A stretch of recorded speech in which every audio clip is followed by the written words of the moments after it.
Kedai paling hebring sajalanan JB, Kedai RJ. Hampir tiap hari selalu menerima uai. Coy, banyak keluarga plus anak-anak muda makan ramean di sini. Sudah pasti tempatnya luas dan nyaman pisan dong. Nah, ada tempat favorit di lantai 2. Kalian bisa lihat view jalanan JB atau sawah hijau. Nah, di sini juga bisa sambil ngasih makan ikan di kolam, ataupun juga tiap hari Sabtu, Minggu sore sampai malam ada live musik full band. Nah, kalian juga bisa lesehan di saung samping balong. Udah pasti harganya murah, rasana ngeunah we. Buka sampai jam 12 malam ya guys. Mantap we, bisa bareng ngopi santai di sini. Dan kopi latte hotnya creamy pahitna mantap. Nah, menu kokojo di sini tuh siput tumpah satu porsi 130.000 untuk 4 orang.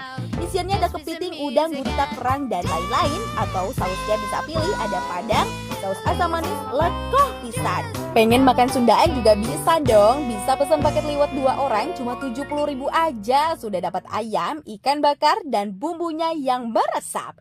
Komplit deh, sudah dapat tumis kangkung, jukut goreng, mendoan, sambal dan lalap. Nah, ada juga paket ayam penyet cabai hijau 27.000 aja.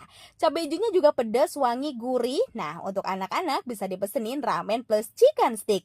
Harganya juga murah 18 ribuan aja. Nah, cuci mulutnya pakai mango creamy, manisnya gerin pastina. Minuman macanya juga enak plus creamy. Kemon makan ramean di Kedai RJ.